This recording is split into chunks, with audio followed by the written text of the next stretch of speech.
Hola, buenos días. Hoy veremos cómo la invasión francesa a España influye en el proceso de independencia de México. La invasión napoleónica a España se inició a través de un tratado que logró el acceso al territorio español para una invasión a Portugal. Una vez que las fuerzas napoleónicas alcanzaron sus objetivos en Portugal, se volvieron contra sus aliados y ocuparon territorio en España, culminando con las abdicaciones de Bayona y desatando el levantamiento de los españoles, así como la llamada Guerra de la Independencia Española. Fernando de Borbón obligó a su padre Carlos IV a abdicar luego del motín popular. Carlos Fernando y el resto de la familia real renunciaron a sus derechos a la corona española a favor de Napoleón, que de inmediato le entregó a su hermano José Bonaparte. Las instituciones de la monarquía titubearon y apoyaron a Bonaparte. Los opositores a los franceses se organizaron en juntas provisionales de gobierno, desconocieron la legalidad de las abdicaciones de Bayona. Argumentaban que los monarcas españoles no actuaron libremente e iniciaron los levantamientos populares. Esa invasión provocó una gran inestabilidad política, incluso en la Nueva España.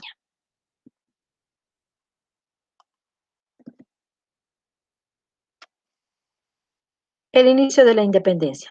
La independencia de México fue un proceso político y social a lo largo de 11 años. Inició en septiembre de 1810 y finalizó en septiembre de 1821. Anteriormente, virreinato de la Nueva España del dominio español. Sus feligreses para que se rebelaran en contra del virreinato de Nueva España y finalizó con la firma de los Tratados de Córdoba, documento en el cual se reconocía a México como una nación independiente. Antecedentes de la independencia. México estuvo bajo el dominio de la corona española por cerca de 300 años, bajo su dominio, explotación y aculturación de los pueblos indígenas, con diferentes estratos sociales. Según el poder,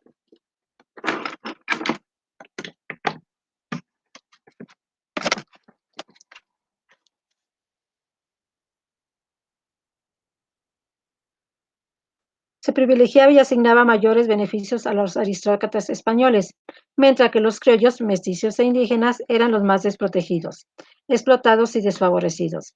Esa situación fue generando un gran descontento entre la burguesía criolla, hijos de españoles, y fue propiciado por un sentido de lucha por la independencia. La invasión a España por parte del ejército francés generó de los habitantes de Nueva España y sirvió de impulso para iniciar los movimientos de insurgencia y tras realizar un golpe de Estado. Estos movimientos que surgieron en Nueva España fueron motivados por la Revolución Francesa y la independencia de Estados Unidos, además de las ideas de Ilustración. Desarrollo de la independencia. Este tuvo diferentes etapas. Primera etapa. El proceso de lucha independentista de México se puede dividir en varias etapas a fin de comprender mejor los hechos ocurridos durante este largo proceso. España experimentaba una crisis política tras la ocupación de Napoleón Bonaparte. La inestabilidad llegó hasta Nueva España y motivó la formación de un movimiento armado por parte de los criollos. Se organizaron otros grupos armados que formalizaron la Conjura de Valladolid, la conspiración de Querétaro en 1810, después de iniciar el movimiento armado del Grito de Dolores, al que se sumó el capitán Ignacio Allende. Hidalgo y Allende enfrentaron el ejército español. El insurgente Juan Aldama luchó en los enfrentamientos del Grito de Independencia. La conspiración de Querétaro, organizada por Hidalgo, Aldama y Allende, con la finalidad de promover la independencia de México. Esos líderes apoyaban al rey Fernando VII, quien defendía la independencia de los territorios que se encontraban bajo el mando de la corona española. Los planes de rebelión fueron descubiertos en septiembre de 1810. Como respuesta, el día 16 de septiembre, Hidalgo convocó al pueblo de Dolores a llevar a cabo un enfrentamiento armado en contra del gobierno, promulgando el famoso Grito de Dolores: ¡Viva la Virgen de Guadalupe! ¡Abajo el mal gobierno! ¡Viva Fernando VII! Sin embargo, Hidalgo fue vencido en enero de 1811 en el puente de Calderón. En su ida, junto con Allende, fueron emboscados y ajusticiados.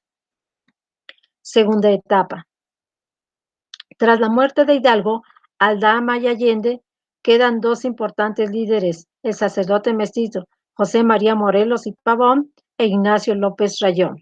Ambos organizaron la segunda etapa de la guerra por la independencia de México. Morelos se caracterizó por un gran sentimiento nacionalista y por haber organizado un ejército mucho más disciplinado que el de Hidalgo. En 1812 ocupó Oaxaca y tomó el poder de esta ciudad. Promulgó un decreto constitucional en el cual se abolía la esclavitud y se consideraba América libre e independiente. En 1813, Morelos convocó el Congreso de Chilpancingo, también conocido como Congreso de Anáhuac.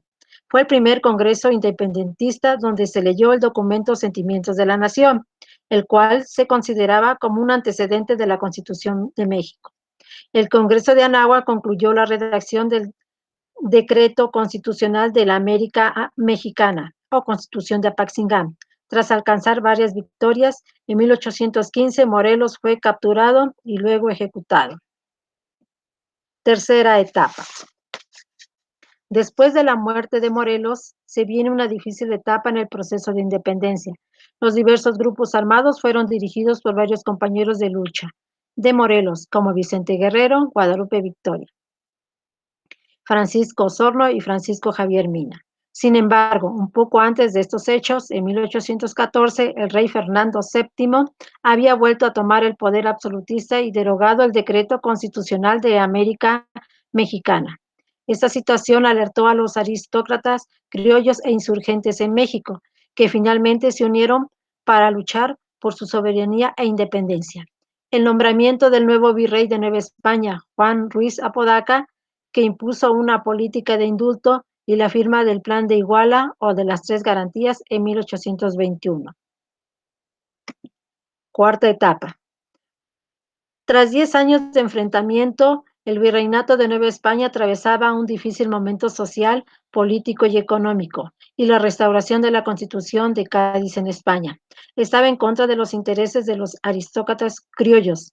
En esta etapa, el militar Agustín Iturbide, quien dirigió el ejército trigarante y se enfrentó a Vicente Guerrero, aliados de Morelos y dirigente de las tropas insurgentes del sur, fue quien proclamó el Plan de Iguala el 24 de febrero de 1821.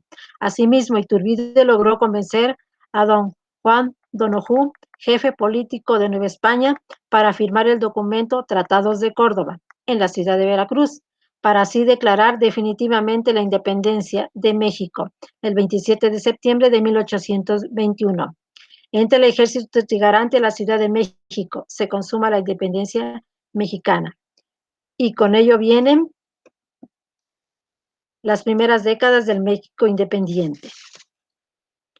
Iturbide es proclamado primer emperador de México. Proclamó la primera Constitución de México y República. Se caracterizó por una inestabilidad política, conflictos internos, externos y recesión económica. Buscó su reconocimiento internacional. Enfrentó las agresiones de países extranjeros como España, Francia y Estados Unidos. Formó una junta y regencia provisional que se encargaban del gobierno. Se convocó al Congreso, que ratificó el Plan de Iguala y los Tratados de Córdoba. Adoptó una monarquía absoluta y ofreció el trono a Fernando VII u otro miembro de la familia real española. Cortes españolas no reconocieron la independencia de Iturbide es proclamado primer emperador. Después de la caída del imperio, se proclamó la primera Constitución de México, que declaraba al país República Federal Representativa, división de poderes, legislativo, ejecutivo y judicial, y el catolicismo como religión oficial del Estado.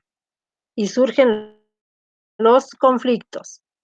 Los españoles invadieron el territorio de México con la intención de reconquistar su antigua colonia. Más tarde, España reconocería la soberanía de México. Se promulga las 7 leyes, la República Centralista. Siguió la Guerra de Texas, la primera intervención francesa conocida como la Guerra de los Pasteles. El descontento de ciertos grupos con el gobierno centralista provocó la caída y la restauración de la República Federal, la Segunda República Federal, que se caracterizó por la agudización de los problemas internos, los golpes de Estado, rebeliones indígenas y crisis económicas. La guerra contra los Estados Unidos, donde México perdería más de la mitad de su territorio, como consecuencia, regresó al poder en 1853 Antonio López de Santana para estabilizar al país. Este se vio obligado a restaurar el gobierno conservador y gobernar de una forma autoritaria y dictatorial. No obstante, la administración de Santa Anna provocó el descontento de los liberales, quienes en marzo de 1854 se sublevaron, causando la renuncia al poder del presidente y su posterior exilio. Más adelante van a surgir otros problemas que México va a tener que enfrentar. Hasta aquí, nos vemos la próxima semana y para ampliar más, consulta tu libro de texto.